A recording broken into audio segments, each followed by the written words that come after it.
I simply cannot get over how fast this car accelerates. I mean, Sam and I were busy talking about it, and this car is essentially a rocket ship. It feels like a rocket ship. But the one thing about this car is that the speed actually gets quite intimidating. I mean, oh my goodness. Each time I lift off the throttle, you can see my body literally moving. But one thing we need to find out now is how this car handles around corners. And what better way to do that than to do front trip pass. I'm not gonna lie to you guys, I'm actually a bit nervous because I've done front trip pass before in smaller, cheeky hatchbacks and other fast cars. But this car's got so much power, 800 Newton meters of torque. So let me run you through some specs. I've got 478 kilowatts, 800 Newton meters, and I've got obviously a four-wheel drive setup in this car. But here's the interesting thing. The front wheels can take up to oh my goodness, the front wheels can take up to 500 Newton meters of torque. And it's amazing once you start getting used to how this car puts its power down and you start getting a bit confident, you can then really try and get on top of things. And what's blowing my mind now is just the fact that I need to think.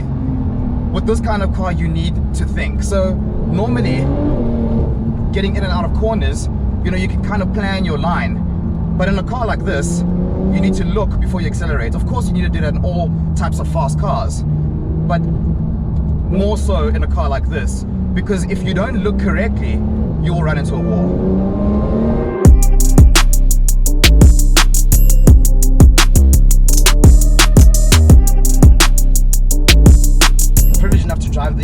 The normal one, so the Carrera and the Carrera S, and that was very, very comfortable. You've now got that, but obviously with a live front axle and an odd almost 500 kilowatts and also 800 Newton meters of torque. But what does that give you? It gives you a car that you can happily live with every single day.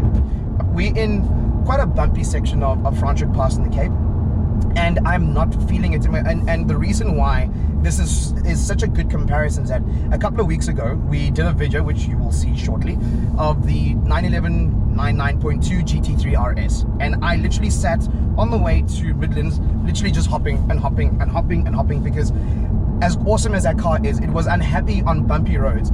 This has bumpy roads and it's absorbing everything.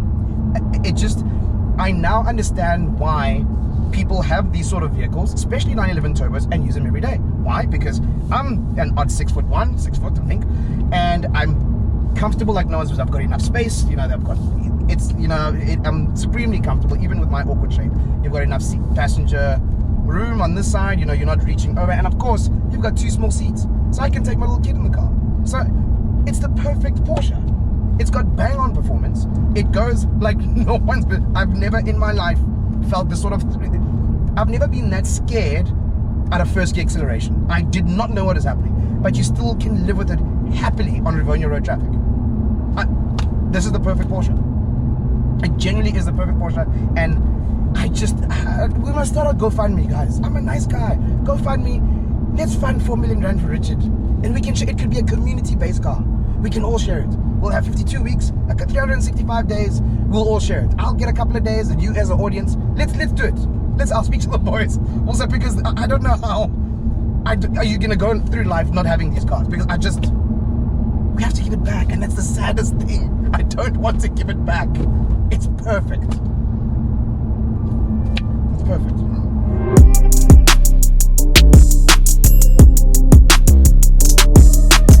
I'm gonna talk to you about the launch control and how this car flies off like a spaceship, and it's incredible because you essentially hold the brake, you apply the throttle, and the RPM sits at 5,000 RPM. So in other cars the wheels will spin, you'll lose power, this will happen, that will happen.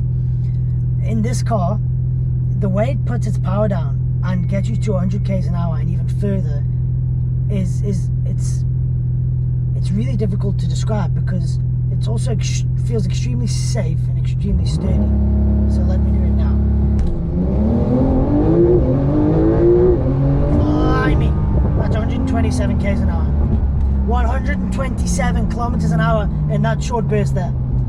It's so fast, it's nauseating.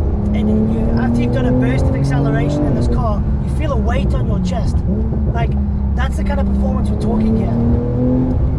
This is probably one of the fastest things ever made on the road as a production car.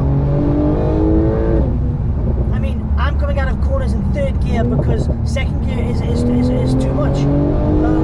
You cover ground in a pace that is undescribable. If I turn into this corner now, and it's a hairpin, and I'm in first gear, and I put my foot down, Gordon Bennett! Yes, that day. No, guys. No. It's hard to tell you what it feels like because there's nothing to describe it to. There's nothing that relates with how fast this car is. The power's coming through the four-wheel drive system, mainly a rear bias. You can hear the turbochargers spewing, and it just shoots you off into the distance. I don't know, I've never been in a fighter jet, but I can only imagine that this is what it feels like when they fly off the flipping deck of one of those big fighter jet ships. Like, it's sensational.